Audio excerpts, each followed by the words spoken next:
All right, good afternoon, everyone. Thank you for joining the webinar today. My name is Amanda, and Hannah is joining as well. While I'm facilitating, she will be answering questions that you may have in the chat, but I'll also look at the questions every once in a while to see if there are multiple questions about the same thing, and then I can answer some of those out loud as well.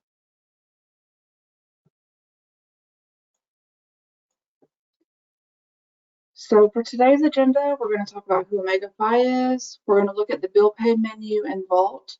We're going to look at officer purchasing cards, and we're going to go over tax filing.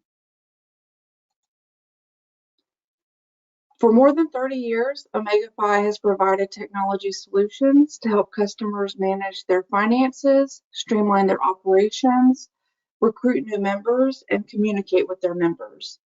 We are based out of Columbus, Georgia. We securely process more than 1.1 million per day for our clients and have securely processed more than 4 billion since 1992. We're also deeply committed to serving, promoting, and advancing the fraternity and sorority experience. We are passionate about what we do, and it's this passion that has encouraged our clients to trust us to do the heavy lifting so they can focus on their mission and having fun. So if you'll give me just a moment, I'm going to switch over to Vault so we can look at the bill pay menu. So the bill pay menu is right here. First, we're going to look at registers. So all bill pay fund registers and officer purchasing cards, both active and inactive, they will appear on this page. Bill pay funds are listed with the available balance, which includes all processed transactions, pending deposits, pending payments, and pending transfers. You can select a bill pay fund or officer purchasing card to view the register detail. So if you click into the actual account, it will show you the register detail. And it lists all deposits, transfers, credits, or payments. Balance information is listed at the top of the page, and the date range is editable. You can select the pencil icon next to a payment to view the bill summary and payment history. To edit the bill, select the Bill tab.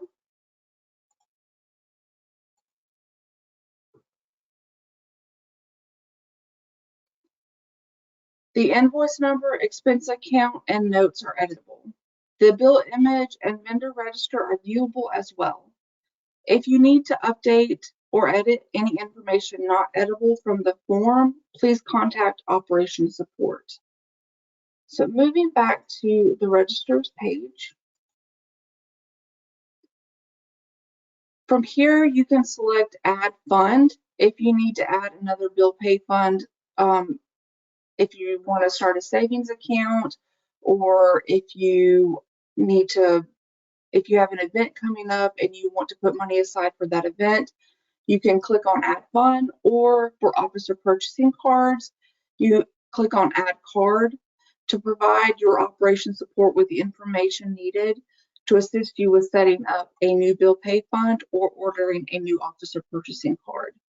And we'll go over officer purchasing cards in more detail in just a few minutes. Under the action column, you can select the money sign to initiate a one-time transfer from another bill pay fund, officer purchasing card, or associated external bank account. So please note, officer purchasing cards must be funded from a bill pay fund. So now let's look at the payments section within bill pay. The payment section is broken down into 4 tabs: outstanding bills, pending payments, scheduled payments, and calendars. The outstanding bills section shows unpaid bills. You can filter the list, select criteria in the drop-down menu at the top of the page. To authorize payment, select the box in the bottom right corner of an outstanding bill. Select the plus or minus sign next to an outstanding bill to expand or collapse the information. Under pending payments, These are listed by fund. So if you have more payments, if you have more than one bill pay fund, it will list it out per bill pay fund. Each column is sortable, and you can select criteria in the drop-down menu at the top of the page to filter the list. To authorize any of the payments, you'll select the box under the action column for the pending payment. Under scheduled payments, these are typically recurrent and entered in advance with specific criteria such as vendor, start and end dates, frequency amount, and auto approval. Examples of recurrent payments is power bills, utility, rent, things like that. If signature requirements are met and funds are available, scheduled payments are processed at 2 p.m. Eastern each business day. If you need to delete a scheduled payment, there will be a trash can icon, and you can just select that and it will delete that scheduled payment.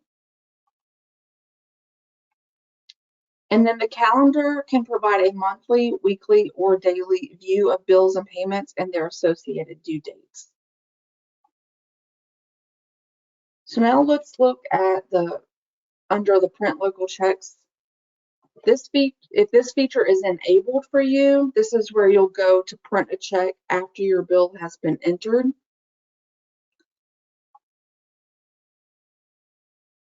So first you have to actually enter something. So let's do that together. You'll go to bill pay and then payments. And then from here, we're going to add a bill. You'll select the vendor and then you'll put in the amount.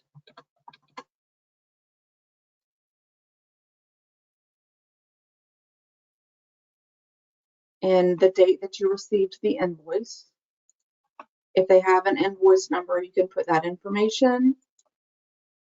If you want to put the expense account that's associated with this, you can put that information as well. Any notes related to this bill, you can enter that information here, and then you need to select the bill pay fund that is coming out of. Under the notes related to this bill, if you have any print instructions like include the invoice or overnight the payment, you can add them in the instruction.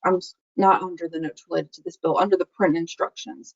You'll include that information there. So once the form is completed, you'll click on Submit. The bill will also be viewable under the Pending Payments section. If you're processing a payment locally, then you would navigate back to the Print Local Checks and it will show up here. And then under this section, it has 3 different sections: local checks pending approval, local checks to process, and local checks to print. So local checks pending approval are checks that need additional signatures, such as another officer or an alumni volunteer. Once the signature requirements are met, the check will be moved to local checks to process. If you remember on the add payment screen, payment funds are deducted when a payment is submitted for Omega 5 process payments. However, with local checks, we will not deduct the funds until you submit the check for printing. You can use any printer you have, but you must have check stock ordered from Omega 5, and you can contact operations support to place an order. To print the check, there will be a print icon and a new screen will pop up for you to print your check. So let's move on to transfers. All pending and processed transfers are listed within the transfers section. To add a transfer, you will select Add, and then you'll choose one-time transfer or scheduled transfer. You'll enter the amount you wish to transfer, select where you're transferring the money from, pick where you're transferring the money to, and then you're going to choose the type of transfer. So it's either ACH or wire, and then any applicable notes. A wire transfer can be initiated for same-day credit from a bill pay fund to an external bank account, but there is a cost associated with that for it's $75. But ACH transfers do not cost anything. Those take a day or two to be made available. Transfers that are made between bill pay funds or a bill pay fund to an officer purchasing card, those occur immediately. So now looking at vendors. Vendors are merchants or individuals who are paid through bill pay. The vendor screen lists all vendors your chapter has ever paid via bill pay. Each column is sortable, and you can filter the list of vendors by selecting criteria in the drop-down menus at the top of the page. To add a new vendor, you'll select Add Vendor and enter the required information from the vendor detail. You can view and manage specific vendor information, including the vendor register, bills and payments, scheduled payments, vendor files, and vendor profile. So before you can enter a bill or enter a payment, you have to enter a vendor first. And then you can click into the vendor and view that information. Now let's look at officer purchasing cards. The officer purchasing card is OmegaFi's benefit to using OmegaFi's Vault bill pay services. OmegaFi Officer Purchasing Visa prepaid card is a safe and convenient way to make purchases for your chapter. From the Officer Purchasing Card screen, you can view all cards associated with your chapter's bill pay account, any cards that are active or inactive. You can view the balances on all cards, transfer funds to any active card, select a card from the list to view the card register, add a new card, and view any pending invites. To add a new card, you'll select Add Card. If you're adding the card for yourself, you'll select For Me, and then you will complete the form. If you're adding a new card for another officer or advisor, you'll select For Others and complete the form by selecting a name from the pick list and click Submit. The person you picked will receive an email invite with details on the program and instructions for enrollment. Each chapter is eligible for one free card, and each additional card ordered costs $10 per month, but is assessed annually in one installment of $120. Having the card will give you quick and secure access to the funds within bill pay. This gives you the ability to load and unload money from your bill pay as needed. This can be used for any sort of transactions at a store or online. There are great benefits to this program to help with controlling spending, as you only have access to the money within that card. However much you load onto that card is how much you can spend. It can also help prevent any sort of potential fraud or theft, since you can load or unload the money as needed. If you ever misplaced your card, make sure to log into your Vault account to unload it so it protects your chapter. Every time you use that card, those transactions will populate within Vault. You can find that under the alerts bell icon up here, as well as the review card transactions page. From here, you'll be able to update the income or expense category for that specific transaction. You can do this by selecting that transaction and selecting the expense category from the dropdown. When you submit it, it'll update this information in your reporting. So when you check your expenditure reports, it'll show where those funds went. For example, you can update a certain transaction to show that this was for recruitment, or maybe that this was for an officer retreat. Another thing that you can do is you can use the Vault mobile app for coding transactions and uploading pictures of your receipts. If you have been given manage access to the bill pay menu, but you're unable to get into the bill pay funds, your user access may need to be updated. And in order to do that, you'll need to go to bill pay and then user access. And then from there, you will click into your name and you'll need to give yourself bill paid global permissions. If you're unable to do this, someone else may need to do that. You'll need to contact OmegaFi and we'll be able to do that for you so you can have access to transfer funds in and out of those bill pay funds. So I'm going to switch back over to the PowerPoint and we're going to look at best practices for officer purchasing cards. So a few tips to get the most out of your card. Do not share your card with anyone, including other officers or members. To dispute fraudulent charges, call Brightwell's Fraud Department at that number 404-855-2516. Also, if you're having issues with your card in the moment, it's best to call the number on the back of the card to get help immediately instead of calling OmegaFi. We would have to call that number if it's during, like on the weekend or something, and you're not able to get in touch with somebody. It's better to call the number on the back of the card so you can get help immediately. Use only secure and trusted websites for online purchases. Do not save your card information on any website, and be sure to sign out of a site after you complete your purchase. This is a prepaid card. Only keep the money you need on your card. Any excess funds should be transferred back to your bill pay fund. If you use your card for lodging expenses, for example, a hotel or Airbnb, expect an additional 20% hold on your available funds for security measures. We encourage you to load funds on your card to cover this additional amount. And then regularly review your transactions. Take a picture or screenshot of your receipt immediately after your purchase. If you have not received your OmegaFi officer purchasing card, it will arrive in a plain white envelope addressed to you within 10 to 14 days of the enrollment date. When you receive your card, immediately activate it. After your new card is activated, make certain to deactivate cards for any previous card holders and or officers. So I'm going to look to see if there are any questions before we move on to the next section. Okay, we have a question. Are cards issued to specific individual member officer? Usually treasurers are the ones that get the officer purchasing card because they're the ones that are responsible for the finances of the chapter. So that is up to your discretion, and how you want to run your chapter.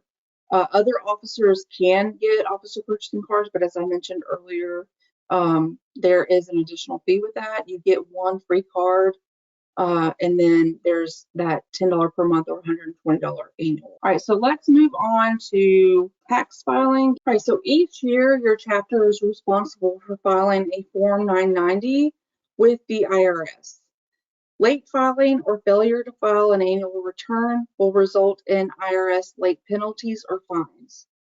3 consecutive years of non-filing will cause an exempt organization to lose their exempt status.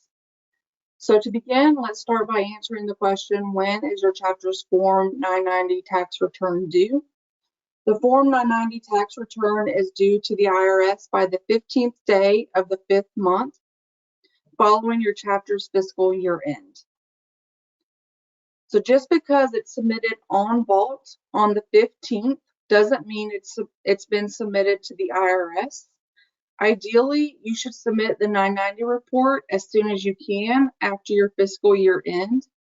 990 reports submitted less than 2 weeks prior to the return due date will be extended, and you will be charged a $75 extension fee. So with that being said, these are the dates your Form 990 tax return is due. May 15th for fiscal year ending 12/31, which is coming up in about 6 weeks.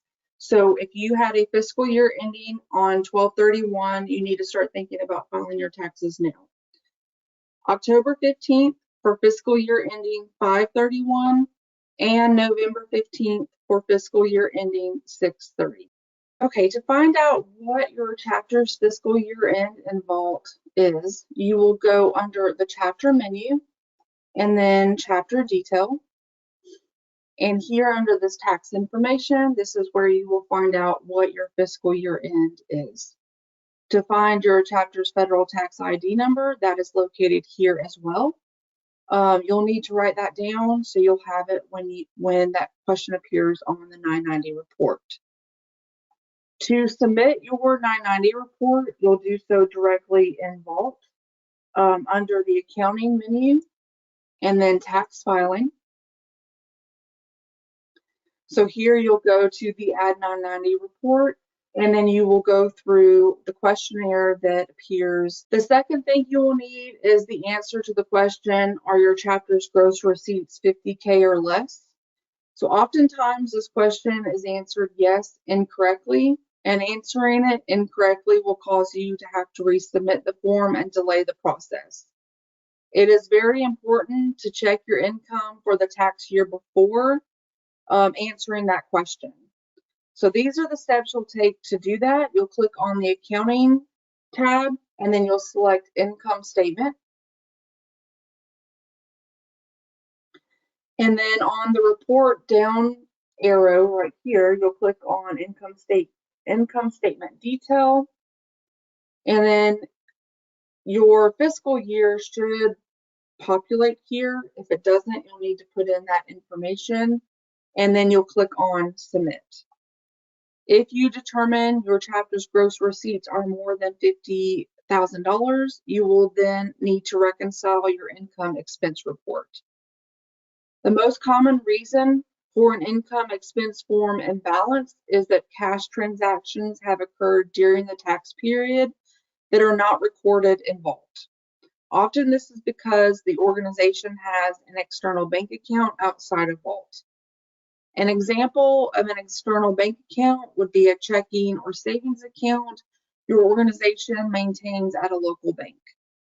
If at any point during the tax year, your chapter transferred funds from Vault to an external cash account at a local bank, you must enter those transactions into the 990 report. You'll need to have copies available of monthly bank statements for your organization's external bank account for each month of the tax period. So to avoid having to update a year's worth of transactions, we recommend updating your external bank account on a weekly or bi-weekly basis. To update your external bank account register, you can go to Accounting, and then under Account Registers, your external bank account will show here under Bank Accounts. One thing to note, OmegaFi only records transfers to this bank account that comes from one of your bill pay funds. However, we do not have access to your external bank account, so we do not know what expenses or income go through that account on a daily basis. This is why it is your chapter's responsibility to keep it updated. So to do that, you'll click into the register, and under Quick Entry, to add income under receipt, this is where you will enter the information for the income. And then to add any expenses under the disbursement tab, this is where you'll add that information and then you'll click create disbursement.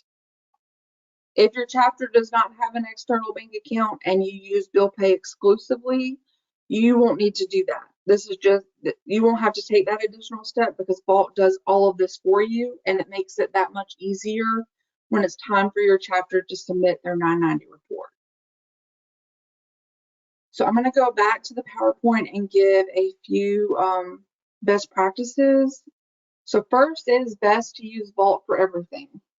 This includes setting up scheduled charges, processing all payments within Vault. If you need to add additional fees to a member's account, do that in Vault as well. That can include t-shirts, fines, events, etc. Use bill pay to pay vendors and order an officer purchasing card to help with expenses that need to be taken care of immediately. Again, make sure to process all payments through OmegaFi. Do not collect locally, because if you do that, it's an extra thing you will have to record when submitting your 990 report in Vault. Second, we recommend using a PO box for your 990 report and all things related to tax filing. It needs to be a neutral location so future officers can also receive mail there as well. Third, make sure to cover tax filing during officer transitions. Make sure that your successor knows when returns are due and if the chapter is current in filing. And the last thing is, according to the IRS, there are certain records a tax-exempt organization must keep. This includes books and records to show they are in compliance with tax rules. The organization must be able to document the sources of receipts and expenditures reported on its annual return and on any tax returns it must file. Records must support income, expenses, and credits reported on exempt organizations, annual returns, and tax returns. Books and records must be available for inspection by the IRS. If the IRS examines an organization's returns, the organization must have records to explain items reporting. So having a complete set of records will speed up the examination. Here, if you need additional assistance, you can use our Help Center. You can click on the Get Help button within Vault and then click on Vault Tax Filing. We have two specific videos that will help you with this process.